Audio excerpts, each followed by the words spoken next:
Hey, everybody. It's Bill from Matt-Trakker.com, and welcome to this episode of Behind the Mask. Before we get started, remember to check out the Command Chronicles, Chapter 1. Good feedback so far, and any insights you might have or critiques, if you want to review it, I would love to have any kind of feedback on it. It's something that I've been wanting to do for a long time, and I just kind of decided to start doing it. If there's enough interest out there for it, and that's going to count on you helping share it around. I'll start a Kickstarter to hopefully get it enough funds together to hire an animator to animate the episodes that have come through so far for us as a community to enjoy. So go back and check that out if you haven't done so already. There'll be a link in the description for it. And I hope you do like it. And again, thank you for your feedback on that. That's not what this episode's about today. This episode's about the weird things that you might have forgotten about, that you might have had, and it just passed by the wayside. And somebody posted something to one of the Facebook pages not too long ago. I forget who it was. I think his name is Eon, Eoin. I don't remember exactly, and I apologize on that front.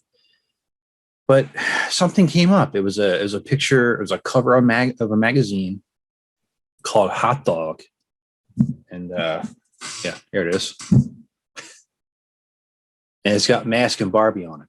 Now, some of you were very keen to know exactly what this was when that picture came out. I didn't remember exactly. I know I had this when I was a kid. I did have it, but I didn't remember exactly all of the little nuances of it. And this was by Scholastic, believe it or not. There's some pretty cool little articles in here, and I just want to go over what a magazine was like back in 1987. Where were you in 1987? I want to know in the comments. 1987. I was born in 82, so I was 5. So I would have been in my childhood house by then. And that's probably when maybe I got like Firecracker or something like that. A couple of years down the line after the original release of the toys. But I remember this magazine, not just because of this mask article, but because, look, you're a kid. And you see this yellow book, big red, bold lettering. It says Hot Dog on it. That's pretty clever marketing if you're trying to market the children. Although the red, hopefully it doesn't signify ketchup, because ketchup does not belong on a hot dog. Sorry if you don't believe that or not, but that's just my belief.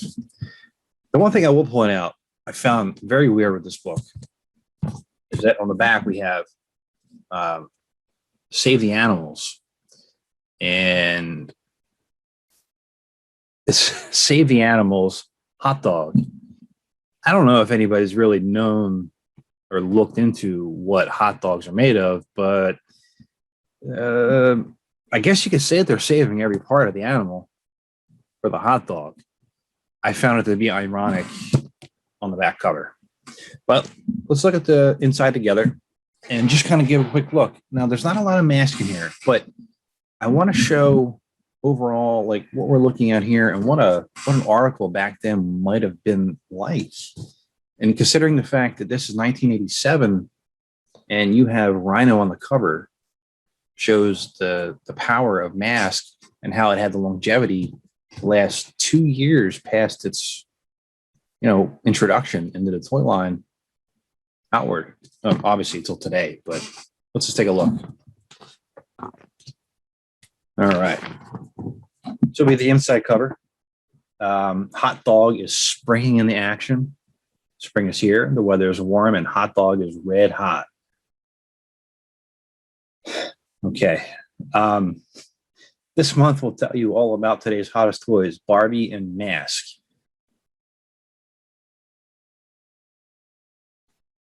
Okay. All right. It's just weird that it took to 1987 to have that happen, but we'll let it slide for now.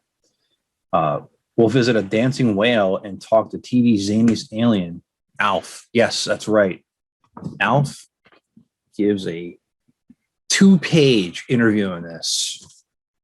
I'm not going to go over all of it in great detail, but there's some good one-liners in here that I'll go over as we get through it. So the first thing I'll point out is the table of contents, hot doings. I just don't know who approved all this nomenclature. It's just very strange. And the first few pages are about a collector that has pretty much had like almost every Barbie.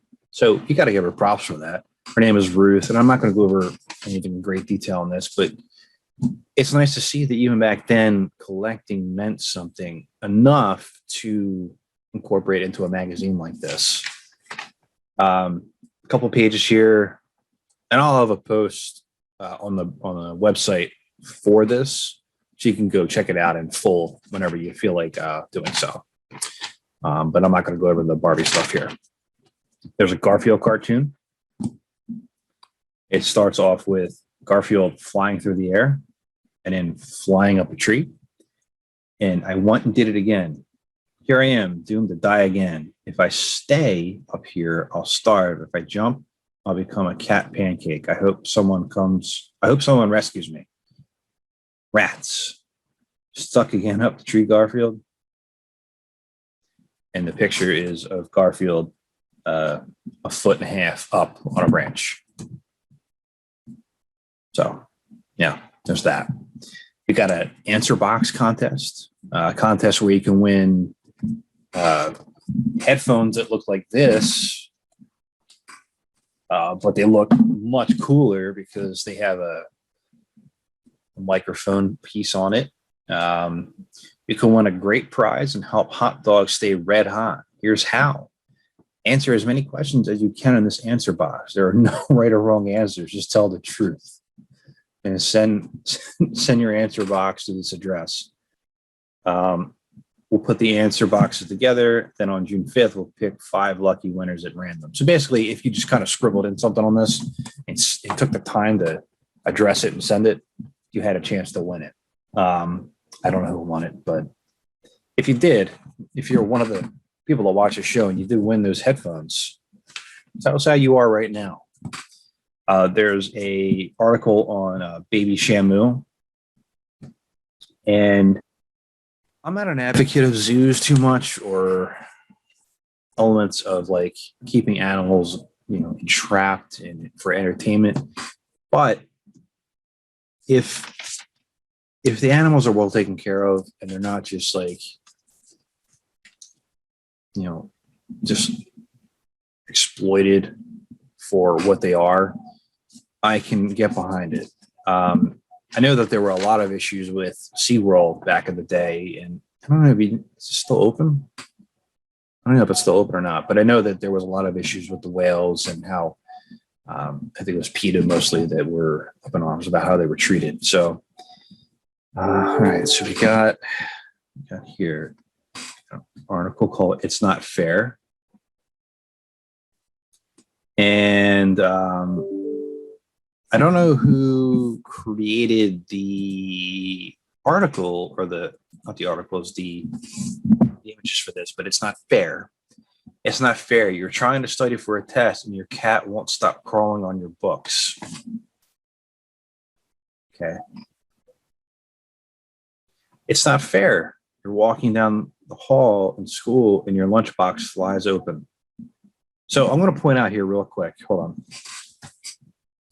This girl's lunchbox has, I'm assuming a bag of chips. It looks like a bag of flour, a thermos, empty because the cap's off, so it's empty. Although, if I remember correctly, point this out if I'm incorrect, there was another top part on top that you took the cup off and then you could unscrew the rest. A loose piece of ham, a bread sandwich, an apple, a banana, a chicken leg, a stick of butter, and a orange, I think.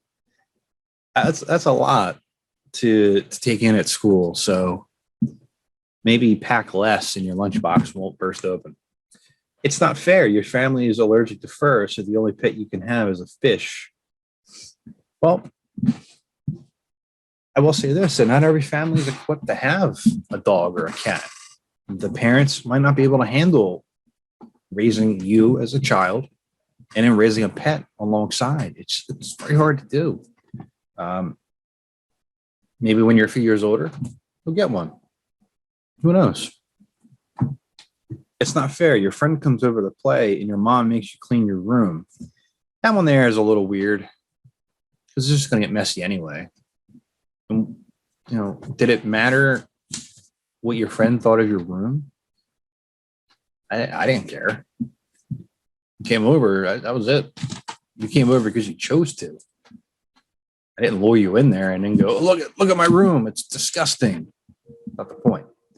And now we get into a segment here called Keep on Trucking. And it's about Matchbox cars and, and it's about trucks in general. And it shows some, different toys that are made out of to look at some of the older cars and some trucks and things like that. And then we get to Mask. And I'm going to read the article, here in its full, but it's a half a page of, not even half page. I'm going to say about a third of a page of text and then 3 pictures. The 3 pictures of the Mask vehicles are Firecracker, Outlaw, and Rhino. Firecracker looks to be an original picture. Outlaw is from one of the pamphlets you would get folded up inside of a toy. And Rhino looks to be an original picture as well, one that I haven't seen before in circulation. So here's the text of Mask here. Mask, illusion is the ultimate weapon. In the 1980s, some toy trucks changed. That's the opening sentence. They changed right into robots, like the Transformers and the GoBots. Then the Kenner Toy Company made trucks that changed into play sets.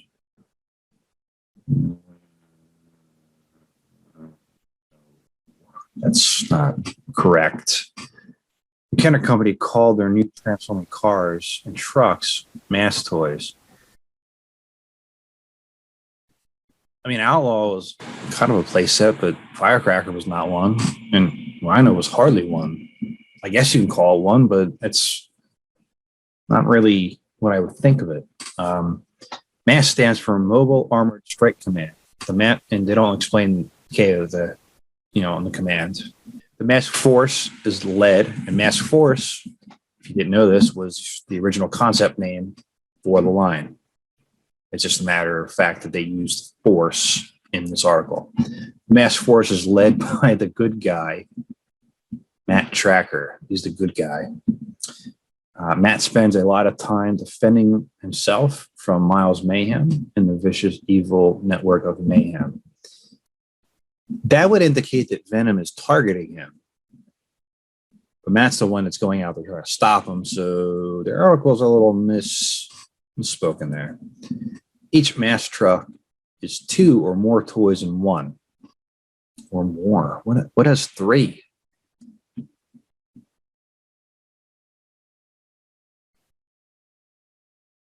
Buzzard? Can't think of another one off the top of my head. If I'm missing any there, obviously I might be, but let me know in the comments there. So each Mask truck is 2 or more toys in one. They keep saying truck because this whole article is about trucks.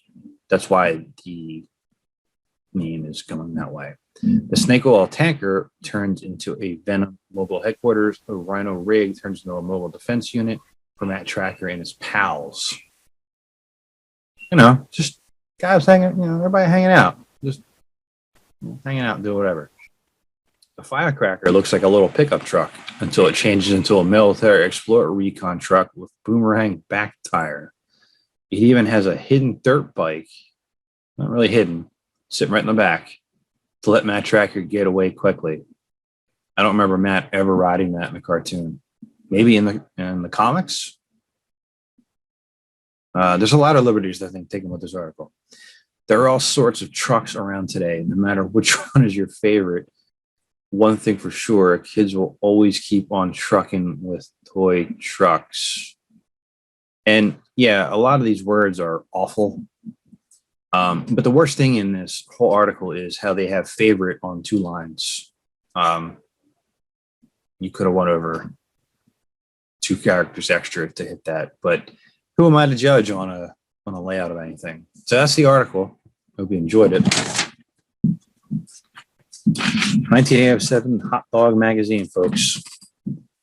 And there is a very good way of, like, I don't know how many of these there were, but they did serve a purpose. Now, I just don't fully understand the save the animals and let's make hot dogs out of them reference on the emblems here on the back. But it's nice to see that mask, while it was literally on everything, which you can see behind me, and I don't have everything, other people have more than I do. It's good to see that there were articles, at least, to try to drive home the point of, hey, kid, get your parents to buy this for you. The article was very poorly written by somebody who doesn't actually know what mask was. And it's a shame on that side. But the fact, like I said, that it was spread around, it was part of the cause to help it, stay alive. And it was a driving factor. It wasn't enough on top of everything else that we have going on back then to keep it in the forefront, like Masters and G.I. Joe and everything else. But those little articles, those little gems you find, it's part of the reason why you remember Mask today, not just because of the paraphernalia. Articles in magazines like this are going to help drive everything forward from that time period. And if you have any articles that you've ever come across and you want to share them with the channel, with the site, I know that Matt-Trakker.com would love to have it as well for their archive. And I look forward to seeing anything like that. But if you have any questions about the article itself, Hot Dog number 46 from 1987, feel free to ask. Let me know your opinions. Like I said, I always find it funny to find these kind of random things like this and be able to share them with you, because that's what this channel is about. Sharing Mask with the community itself. And remember to check out Command Chronicles, the pilot episode, chapter 1. Link is in the description. And remember to like, comment, and subscribe to help keep Mask alive. And this is Bill from Matt-Trakker.com. And I'll talk. Spectrum's got such super vision.